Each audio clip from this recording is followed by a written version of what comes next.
Okay, well, Sweeney's another week of preparation under our belts. Are we raring to go for tomorrow? Hopefully, yeah. I don't suppose it's about me raring to go more than the players, but like I've said throughout the time I've been in interim charge, the players have been excellent. We had a small group session yesterday because a few players were having a recovery day from the midweek game at Shildon. So we had a small session that was based on what we perceived Saturday to be, and I've got to say the players were bang on. We spoke last Friday and you told me you wanted to build a winning culture at the club. That's what needs to happen. Since then we've won 2 games, haven't we already? You know, obviously last weekend at home in the Cup, and then we went and won in the Durham Challenge Cup in midweek as well. And that's important, isn't it? You keep saying whatever the level, let's just keep winning. Yeah, absolutely. It's a habit. It's a good habit to get into. Like losing's a habit that you want to break. Winning's a habit as well. And I've said it all along, whether it's under 19s, whether it's reserve team football, whether it's first team, don't get tired of winning, because there's too many times in your career where it can be a struggle, and so you've got to enjoy them times, but you've also got to thrive on it as well. I'm pretty sure the reason the training's been decent is on the back of 2 results. Would it have been as intense and as lively if it was 2 not so good results? So that's what winning breeds, and hopefully the players have got a taste for it, because I'm looking at the league table and I'm thinking, right, well, if you can get on a little run of games, it can look a whole lot better for us. I think Barnet are 2 points ahead of us, but 5 places, maybe 5 or 6 places ahead of us as well. It's so tight. So yeah, I'm looking forward to Saturday, and hopefully we match the result and the performance together. That's it. You see, you look at the league table. It's quite exciting to say that, you know, if we can keep this run going, if we can get a couple of wins strung together in the league, then we can quickly make some progress. Yeah, but we've been here before as well. Let's not kid ourselves. We've had a few false dawns a little bit, but we've got to start. We've said all along, and a lot of people have said it. I believe we've got some good players in our squad. I think the squad wise has been as strong as it has been for a couple of years. Every week it's difficult to pick an 11. It's even more difficult to pick the 5 subs on the bench with a couple of players missing out here and there. So yeah, we're strong, but that's got to be shown in consistent results, and I suppose that's the key word for us now: consistency. Because we can say it, we can believe it, but at the end of the day, the words, performances, and results will back that up.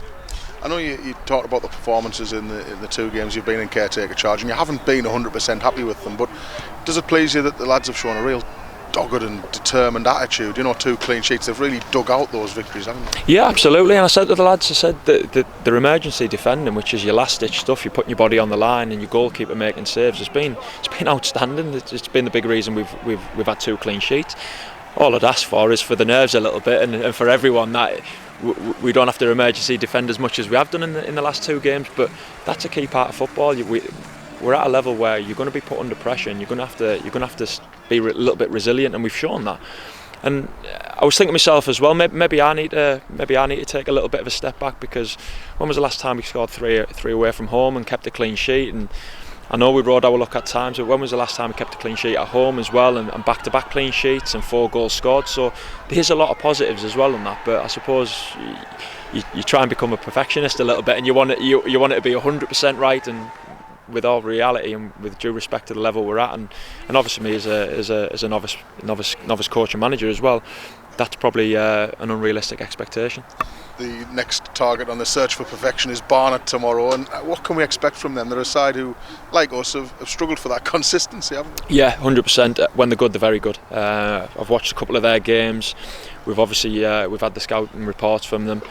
They play an expansive brand of football. They pass the ball really well. They have the deficiencies like any team at this level. But it's up to us to stand firm and to match what they're going to bring to the party, but also stamp our authority on the game a little bit. I believe I've picked a side and a formation that can do that. It just needs putting into practice on Saturday now. Like I say, there will be times where we're going to have to be resilient, but I hope for longer periods of the game it's us that are in the ascendancy, and it's us that are showing what good players and what a good team we are. And we have to find the craft and guile to get past a former player in Scott Loach, who was an excellent servant to the club over the last 2 years, wasn't he? And I'm sure the fans and the players will be looking forward to his return. Yeah, brilliant, great guy. Got on really well with the fans, had a good rapport with the fans, which is important as well, and a good goalkeeper. So it will be a test, but I'm sure that we've got a few lads in there that still keep in contact with Scott, and will be hoping that their text messages are in their favour than the opposite way around. So yeah, it'd be good to see him, but hopefully he's disappointed on the bus back. And from your point of view, you want a performance where you can do less pacing around in that technical area, don't you? Yeah, well, I've said to myself, I need to get a little bit fitter.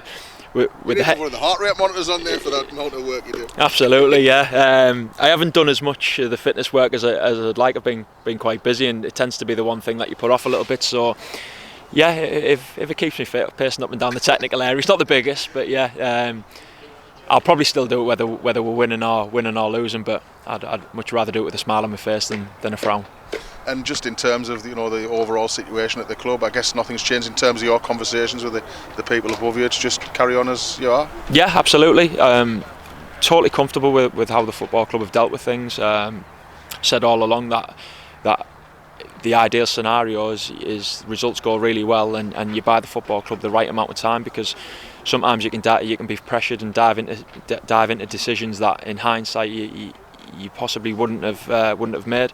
We've been through a lot of managers recently in the recent years, and from various backgrounds, really, young managers, old managers, managers that manage at high level, managers that have been successful at other clubs, and it hasn't quite clicked. So I'm pleased that the two results have bought the football club time, but they've been really good to me. They've been open and honest in every conversation that they've had, and I've been the same with them as well. So at this moment in time, it's going okay, and hopefully come Saturday, the pressure's still not on to make an immediate decision.